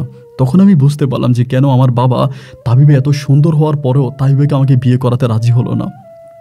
সেদিনে আমি কক্সবাজার থেকে বাড়িতে যাই, মানে চট্টগ্রামে যাই, এবং গিয়ে প্রথমেই বিষয়টা আমার আম্মাকে বলে দিই যে আম্মা দেখো এই ঘটনা। মানে আব্বার উপর আমার খুব রাগ ছিল এবং রাগের বশবর্তী মাকে সব কিছু বলে দিয়ে আমার বোনদেরকে জানাই দিই। আমার পারিবারিক অবস্থা তখন ভাই এতটা খারাপ হয়ে যায় যা বলার মতো না। আমার আম্মা তো অলরেডি আমার আব্বাকে ডিভোর্স দেওয়ার জন্য রেডি হয়ে যায় যে আমার আব্বাকে ডিভোর্স করে দিবে। আমার আব্বা এত বড় একটা মিথ্যুক আব্বা, এত বড় একটা প্রতারণা করে যাচ্ছে আজকে এতগুলো বছর আমার আম্মুর সাথে। কোনোভাবেই আমার আব্বা মানে আমার আম্মার এটা মানতে রাজি না এবং পারিবারিকভাবে এত ঝামেলা হয়ে যায় আমার আব্বাকে শেষ পর্যন্ত আমার মা এই বুড়ো বয়সে, এই বৃদ্ধ বয়সে আমার আব্বাকে ডিভোর্স করে দেয়। তো এটা আসলে আমার শোনাওটা খুব পাপ, আমার জন্য শোনাও পাপ, কিন্তু আমার আম্মা এই স্টেপটা নিয়ে নেয়, আমার আম্মা এই জিনিসগুলো নিতে পারেনি আর কি, যে আমার আব্বু এত বড় একটা বেইমানি করলো আমার আম্মুর সাথে, এটা নিতে পারেনি এবং নিতে না পেরে আমার আম্মু তখন এই কাজটা করলো। আমার পরিবারটা তখন সম্পূর্ণভাবে ভেঙে যায় এবং সম্পূর্ণভাবে আমার মা তখন আমার নানু বাড়িতে চলে যায়। যদিও আমার নানা নানির ওই সময় ছিল না, সবাই মারা গেছে, আমার মামারা ছিল, আমার মামাদের কাছে চলে যায় এবং আমার আব্বুর সাথে সম্পূর্ণ যোগাযোগ বিচ্ছিন্ন করে দেয় এবং আব্বু আমাকে তেজ্য পুত্র ঘোষণা করে। আব্বুর উপরে যখন আমি এটা করি, আব্বু তখন আমাকে বলে যে আমি তার তেজ্য সন্তান এবং আব্বু আমাকে তার সন্তান হিসেবে আর মেনেই নেয়। অ্যান্ড এই অবস্থার মধ্যে তখন আমার আব্বু আমাকে টাকা পয়সা দিত না।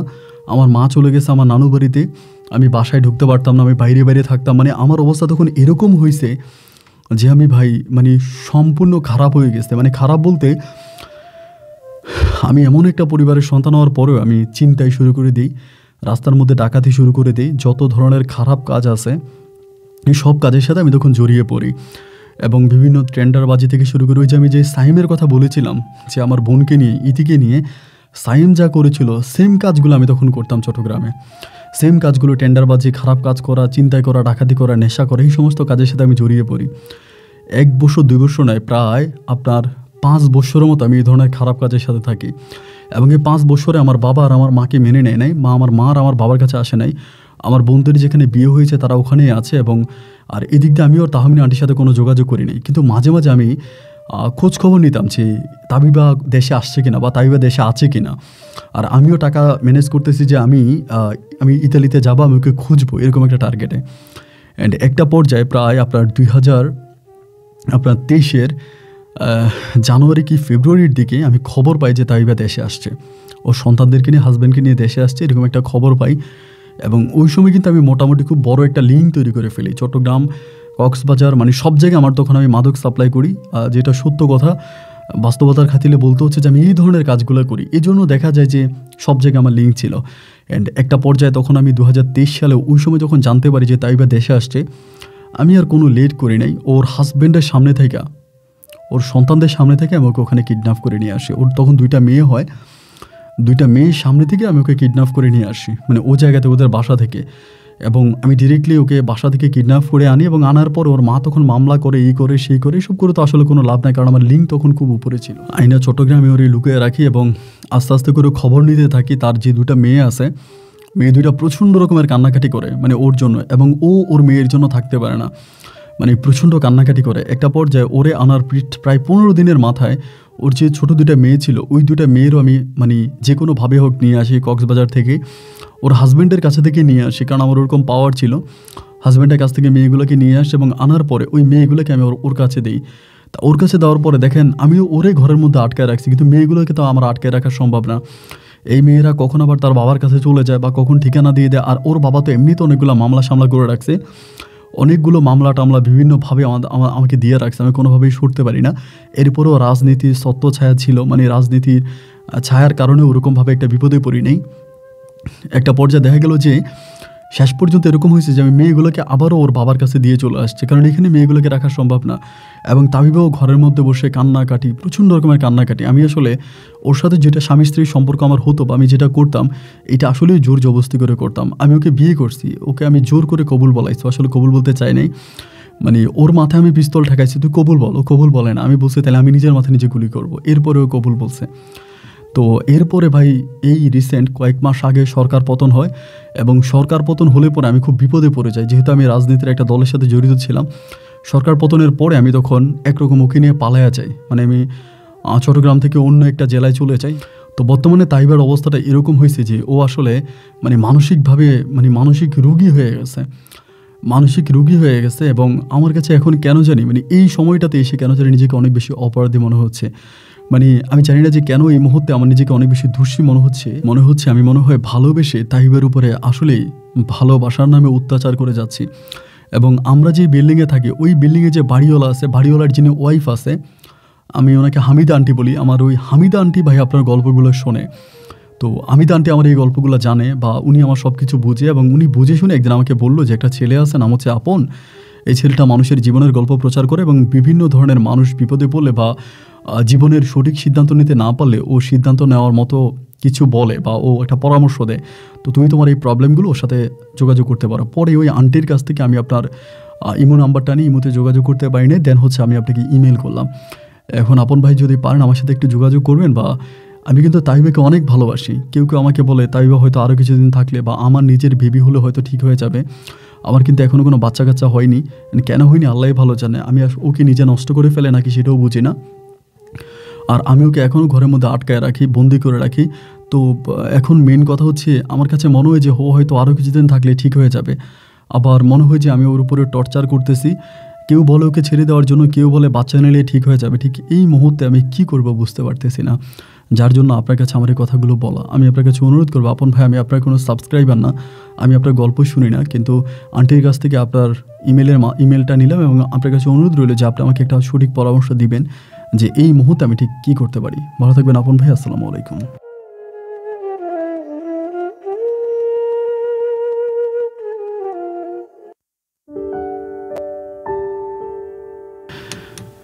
প্রিয় বন্ধুগণ, শুরুতেই সবাইকে অনেক বেশি ধন্যবাদ চট্টগ্রামের ভাই ইরফানের জীবনের গল্পটা আমার মুখে শোনার জন্য। বন্ধুগণ, প্রথম কথা হচ্ছে যে আমি একটা জিনিস খুব ভালো করে বুঝি এবং আমি সেটাকে মানি। এটাকে যদি কোনো মানুষ মানতে পারে তাহলে সে তার জীবনে খুব বেশি কষ্টে থাকবে না। পরিস্থিতি মানিয়ে নিতে হবে, পরিস্থিতি যেমনই হোক আপনি যদি সেই পরিস্থিতি মানিয়ে নিতে পারেন তবেই আপনি সার্থক পুরুষ। আর আমরা যদি কাউকে ভালোবাসি, ভালোবাসা শব্দের অর্থটা আসলে বিশাল। এই অর্থটা ভালোবাসাটা কেউ ব্যবহার করে দেহের চাহিদা, শারীরিক চাহিদা মেটানোর জন্য, ভালোবাসাটাকে ব্যবহার করে বড়লোক হওয়ার জন্য, ভালোবাসাটাকে ব্যবহার করে টাইম পাস করার জন্য, আর ভালোবাসাটাকে ব্যবহার করে ভালোবাসার মানুষটাকে ভালো রাখার জন্য। সত্যিকারের ভালোবাসা হচ্ছে এইটা, যে ভালোবাসার মানুষটাকে ভালো রাখা। আমি যাকে ভালোবাসবো সে ভালো থাকুক, হয় সে আমার বুকে না হয় অন্য কারো বুকে, তার ভালো থাকা দিয়ে কথা। আর তার ভালো থাকাটাকেই, তাই সে ভালো থাকলে আমি ভালো থাকবো, এটাই হচ্ছে সত্যিকারের ভালোবাসা। আমি জানি আপনারা অনেকে আমার এগেনস্টে যাবেন যে আপন ভাই না, এটা হতে পারে না। ভালোবাসা আসলে ভাই জোর করে পাওয়া যায় না। আপনি জোর করে রাজ্য জয় করতে পারবেন, জোর করে আপনি দুনিয়া জয় করতে পারবেন, কিন্তু জোর করে আপনি ছোট্ট একটা মানুষের মন জয় করতে পারবেন না। মন জয় করা এত সহজ নয়। আর মন জয় করতে হয় মন দিয়ে, ধন দিয়ে নয়, টাকা পয়সা দিয়ে নয়।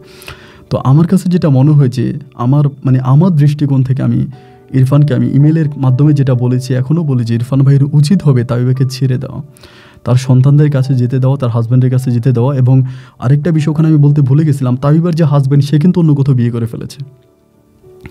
তো উনি যেহেতু অন্য কোথাও বিয়ে করে ফেলেছে, তো সেখানে হয়তো তাইবা ইরফানের কাছে আবারও ফিরে আসতে পারে। আমার দৃঢ় বিশ্বাস ইরফান ভাই যদি তাইবাকে ছেড়ে দেয়, ও যদি সন্তানদের কাছে যায় এবং একইভাবে যদি ইরফান ভাই তাকে ভালোবাসা দিয়ে যায়, একটা সময় হয়তো তাবিবা ইরফান ভাইয়ের কাছে ফিরে আসতে পারে। এই বিশ্বাসটা আমার মনে আছে, যার জন্য আমি ইরফান ভাইকে বলবো আপনি প্লিজ তাইবাকে ছেড়ে দেন। আজ অনুরোধ করে বলি যে আপনি ওকে ছেড়ে দিলে আপনি নিজেও ভালো থাকবেন। বিশ্বাস নয়, আমার কথাটা আপনি মেনে দেখেন, এর ফলাফল আপনি খুব দ্রুতই পাবেন। আজকে আপনি তাইবাকে ছেড়ে দেন, দেখবেন কালকেই আপনার মনের ভিতরে এমন এক শান্তি অনুভব করবে, যে শান্তিটা আমরা অনেক সময় মাঝে মাঝে ফজরের নামাজ পড়ার পরে পেয়ে থাকি। এটা করেন, আল্লাহর কাছে ভালো পাবেন এবং যাকে ভালোবাসেন তার কাছেও ভালো পাবেন। এবং আমার বিশ্বাস, আমি আপনাকে গ্যারান্টি দিয়ে বলতে পারি, দিন শেষে এই তাবিবা আপনার কাছে ফিরে আসবে। বন্ধুগণ, সবাই ভালো থাকবেন, সুস্থ থাকবেন, এই শুভকামনা। আজকের মতো এখানেই বিদায়, দেখা হবে অন্যদিন অন্য কারো বাস্তব জীবনের গল্প নিয়ে। তবে হ্যাঁ, আমি যে পরামর্শ ইরফানকে দিয়েছিলাম, এটা আপনার কাছে কেমন লেগেছে আপনি সেটাও বলবেন এবং অবশ্যই আপনার নিজের মতামতটাকেও কমেন্ট বক্সে লিখবেন। হ্যাঁ, আর অবশ্যই নিজের প্রতি খেয়াল রাখবেন। শীত পড়তেছে সারা বাংলাদেশে অনেক বেশি, সবাই শীতের কাপড় ব্যবহার করবেন। আর হ্যাঁ, অবশ্যই চেষ্টা করবেন আপনার আশেপাশে যারা হতদরিদ্র মানুষ আছে, যাদের শীতের কাপড় কেনা, গরম কাপড় কেনার সামর্থ্য যাদের নাই, কম্বল কেনার সামর্থ্য নেই, তাদেরকে আপনি আপনার সাধ্য মতো অন্তত ব্যানগাড়ি থেকে হলেও একটা ছোট্ট কম্বল অথবা একটা গরম কাপড় কিনে তাদেরকে দেওয়ার চেষ্টা করবেন। উপরওয়ালার কাছে ভালো পাবেন। সবাই ভালো থাকবেন। আজ এখানে বিদায়। দেখা হবে অন্যদিন অন্য কারো বাস্তব জীবনের গল্প নিয়ে। আল্লাহ হাফেজ এন্ড আসসালামু আলাইকুম।